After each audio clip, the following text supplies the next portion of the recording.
అందరూ ఎలా ఉన్నారు? బాగున్నారా? నేను బాగున్నానండి. ఇవాళ మీ ముందుకు నేను చామదుంపల వేపుడు, చాలా రోజులు అయిపోయింది కదా చామదుంపల వేపుడు మీకు చూపించి. ఇవాళ నేను చామదుంపల వేపుడు చేస్తున్నాను. తగినంత నూనె వేసుకున్నాను. తగినంత అంటే బాగానే వేసుకోవాలి, ఎందుకంటే చామదుంపల వేపుడు కాబట్టి. నేను ఫస్ట్ చామదుంపలు ఉడకబెట్టేసుకున్నాను, సన్న సన్నగా అదే పీసెస్గా నేను కట్ చేసి పెట్టేసుకున్నాను.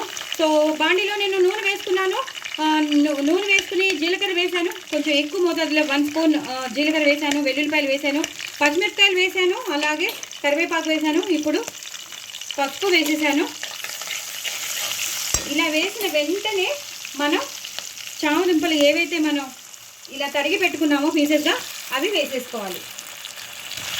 ఇది హైలోనే పెట్టుకోవాలండి, సిమ్లో పెట్టుకుని చేసేది కాదు, హైలోనే పెట్టేసుకోవాలి. మీరు ఎన్ని చామదుంపలు వేయించుకుంటారో అన్ని చామదుంపలు వేసేసుకోవాలి.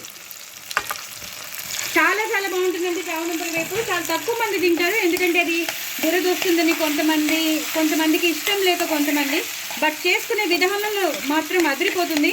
ఇది ఇలా చక్కగా ఎక్కువ నూనె వేసుకుని ఇలా వేయించుకుంటే మాత్రం ఒక రేంజ్లో ఉంటుంది. ఇలా కలిపేసి ఇలా వదిలేయాలండి, కాసేపు ఇలా ఒక 2 to 3 minutes ఇలా వదిలేయాలి.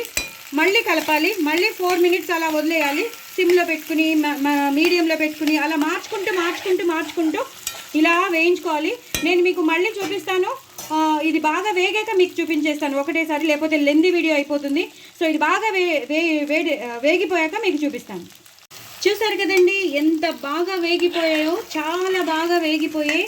యాక్చువల్లీ ఇది చాలా మందికి ఎందుకు చేసుకోరంటే, చేసుకోవడం రాకండి, ఎందుకంటే పాపం అది వాళ్ళ తప్పు కాదు. అది చామగడ్డ ఏమవుతుందంటే తొందరగా మెత్తబడిపోతుంది, కుక్కర్లో పెట్టినా దేంట్లో పెట్టినా. అలా కాకుండా మీరు సపరేట్గా మీరు గిన్నెలో నీళ్లు పోసుకుని హ్యాపీగా ఒక 5 to 6 minutes 8 minutes బాగా మరగనిచ్చేసే వరకు, బాగా బాయిల్ అయ్యే వరకు ఉంచేస్తే సపరేట్ గిన్నెలో, కుక్కర్లో కాకుండా, అప్పుడు ఇలా మ్యాష్ అయిపోవండి. ఇప్పుడు నేను ఆవాల మెంతుల ఎండుమిరపకాయల పొడి రోస్టెడ్ చేస్తాను చూసారా, ఆ పొడి వేసేసాను. అది వేస్తే మాత్రం మంచి ఫ్లేవర్ వస్తుంది. కుక్కర్లో పెట్టి చేస్తే కానీ, ప్రెషర్ ప్యాన్లో పెడితే మాత్రం, ఉడకబెడితే మాత్రం మ్యాష్ అయిపోతాయి. ఇలా సపరేట్ గిన్నెలో ఉడకబెడితే మాత్రం ఏమీ కాదండి, చక్కగా ఉంటుంది. ఇలా విడివిడిలాడుతూ వస్తాయి. తగినంత ఉప్పు వేసుకోవాలండి, మీకు రుచికి తగినంత ఉప్పు వేసుకోవాలి. అది కూడా వేసుకుని ఇలాగా ఫ్రై చేసేసుకోవాలి. ఒక్కొక్కటి ఎలా ఎర్రబడుతుందో చూసారా, వెల్లుల్లిపాయలు పచ్చిమిరపకాయలు అన్నీ బాగా వేగిపోయి ఒక్కొక్క చామదుంప ఎంత ఎర్రగా కనిపిస్తుందో చూసారు కదా. ఇప్పుడు మనం ఎప్పుడు చేసి పెట్టుకునే ఉంటాం మనం, ఏదో ఒక ధనియాల పొడి, జీలకర్ర పొడి అలాంటిది. నేను మాత్రం ధనియాలు, జీలకర్ర, మిరియాలు అన్నీ ఉన్నది. సాంబార్ పొడి మాత్రం వేసేస్తాను. మల్టీపర్పస్ అండి సాంబార్ పొడి, ఎందుకంటే అన్నీ ఉంటాయి అందులో. సో సాంబార్ పొడి వేసేస్తే మాత్రం సూపర్ ఫ్లేవరే కాదు, మంచి టేస్ట్ ఎన్హాన్స్ అవుతుంది. దీన్ని కూడా ఇలా వేయించేసుకోవాలి. ఇప్పుడు అసలైన ఇంగ్రీడియంట్ కారం వేసుకోవాలండి, అదిరిపోతుంది. ఇంకెలాంటి అల్లం వెల్లుల్లి పేస్ట్ ఏం వేయక్కర్లేదు, ఎలాంటి గరం మసాలా కూడా వేయక్కర్లేదు. అన్నీ మనం వేసేసాం, పౌడర్స్ అన్నీ వేసేసాం. కారం మాత్రం కొంచెం 1 స్పూన్ కాకుండా 2 స్పూన్స్ వేసుకుంటే మాత్రం చాలా చాలా టేస్టీగా ఉంటుంది. నేను స్వస్తిక్ వాడాను, చాలా ఎర్రగా ఉంది, సూపర్ ఉంది. చూసారు కదా ఎంత టెంప్టింగ్గా ఉందో, చూసారు కదా.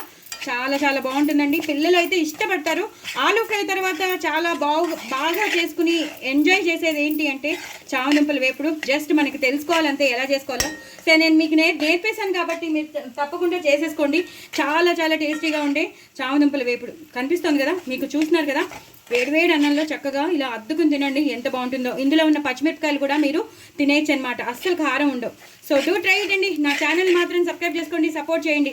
ఇప్పుడు హాలిడేస్ కాబట్టి పిల్లలకి ఇలా చేసి పెట్టండి, 1-2 సార్లు తినేస్తారు. హ్యాపీగా పప్పన్నమో, చారన్నమో, పెరుగన్నం పెట్టేసేయండి, కడుపు నిండిపోతుంది. మిమ్మల్ని అస్సలు ఏడిపించరు, పిల్లలే కాదు పెద్దవాళ్ళు కూడా ఏడిపించరు, అంత టేస్టీగా ఉంటుంది. సో డూ ట్రై ఇట్ అండి. నా ఛానల్ మాత్రం సబ్స్క్రైబ్ చేసుకోండి, అస్సలు మర్చిపోద్దు. బాయ్ అండి.